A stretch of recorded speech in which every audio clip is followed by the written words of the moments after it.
பிரியமானவர்களே, இந்த நாள் முழுவதும் நீங்கள் பாதுகாப்பாக தேவ அரவணைப்பில் நீங்கள் இருக்க வேண்டும் என்பதற்காக உங்களுக்காகவும் உங்கள் பிள்ளைகளுக்காக குடும்பத்திற்காக இந்த ஜெபத்தை நீங்கள் தினமும் கேட்டு பயனடையுங்கள். அன்புள்ள பரலோக தகப்பனே, இன்றைய புதிய நாளை எங்களுக்கு தந்ததற்காக உமக்கு நன்றி செலுத்துகிறோம். இந்த நாளை உமது கரத்தில் ஒப்படைக்கிறோம். இயேசுவே, இன்று காலை முதல் இரவு வரை எங்களோடு கூடவே இரும். நாங்கள் செல்லும் இடமெல்லாம் எங்களை வழிநடத்தும். நாங்கள் நடக்கும் பாதையெல்லாம் பாதுகாத்தருளும். எங்களையும் எங்கள் குடும்பத்தையும் எங்கள் பிள்ளைகளையும் எங்கள் வீட்டையும் எங்கள் வேலைகளையும் உமது வல்லமையான கரங்களில் ஒப்படைக்கிறோம். எந்த ஆபத்தும் எங்களை அணுகாதபடி காத்தருளும்.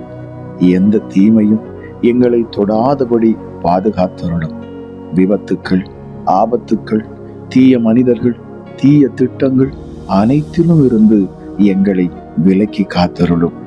இயேசுவே, நாங்கள் வெளியே செல்லும் போது எங்களோடு கூட வாரும் அப்பா. நாங்கள் வீட்டிற்கு திரும்பும் போது பாதுகாப்பாய் திரும்ப செய்யும் டாடி.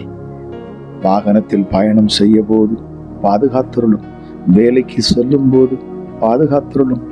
பள்ளி, கல்லூரி, அலுவலகம், தொழில் என எங்கு சென்றாலும் உமது தூதர்கள் எங்களை சுற்றிலும் காவலாக இருக்கச் செய்யும். எங்கள் கண்களுக்கு முன்பாக செல்லும் பாதையை எங்களுக்கு தெளிவாக்கும். தவறான முடிவுகளை எடுக்காதபடி ஞானம் தாரும். தவறான மனிதர்களின் ஆலோசனையில் சிக்காதபடி எங்களை காத்தருளும். சங்கீதம் 91:11 எங்கள் வழிகளை எல்லாம் எங்களை பாதுகாக்க உமது தூதர்களுக்கு நீர் கட்டளையிடுவீராக. இயேசுவே, எங்கள் மகாராஜாவே, இன்று எங்கள் வீட்டுக்குள் சமாதானம் இருக்கட்டும். எங்கள் இருதயத்தில் பயம் இல்லாமல் விசுவாசம் இருக்கட்டும். எங்கள் மனதில் குழப்பம் இல்லாமல் தெளிவு இருக்கட்டும். எதிர்பாராத பிரச்சனைகள் வந்தாலும் அவற்றின் நடுவில் எங்களுக்கு வழியை ஏற்படுத்தும். மனிதர்களால் மூடப்பட்ட கதவுகளை திறந்து எங்களுக்கு நல்ல வழியை நடத்தும். எங்களுக்கு எதிராக உருவாக்கப்படும் எந்த ஆயுதமும் வாய்க்காதபடி காத்தருளும். எங்களை பற்றி தீமையாக பேசுகிறவர்களிடத்திலிருந்து, தீமை செய்ய நினைக்கிறவர்களிடத்திலிருந்து எங்களை பாதுகாத்தருளும்.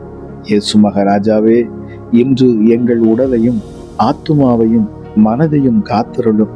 எங்கள் குடும்பத்தில் ஒவ்வொருவரையும் உமது கரத்தில் வைத்து காப்பாற்றும். இன்றைய நாள் முழுவதும் உமது கிருபை எங்களோடு இருக்கட்டும். உமது சமாதானம் எங்களோடு இருக்கட்டும். உமது கரம் எங்கள் மேல் இருக்கட்டும். உமது பிரசன்னம் எங்களை விட்டு ஒருபோதும் விலகாதிருக்கட்டும். மாலையில் நாங்கள் வீட்டுக்கு திரும்பும் போது இன்று இயேசு எங்களை அற்புதமாக பாதுகாத்தார், என் தேவனாகிய கர்த்தர் எங்களை முற்றிலுமாய் எங்களை வழிநடத்தினார் என்று சாட்சியாய் சொல்லும்படி செய்யும். இன்றைய நாள் எங்களுக்கு பயத்தின் நாளாக அல்ல, ஆசீர்வாதத்தின் நாளாகவும் வெற்றியின் நாளாகவும் சமாதானத்தின் நாளாகவும் இருக்கட்டும் அப்பா. எங்கள் வருகையையும் போக்கையும் இப்பொழுதும் என்றென்றைக்கும் காத்தருளும். இயேசு கிறிஸ்துவின் வல்லமையுள்ள நாமத்தில் ஜெபிக்கிறோம் எங்கள் நல்ல பரலோக தகப்பனே. ஆமேன், ஆமேன்.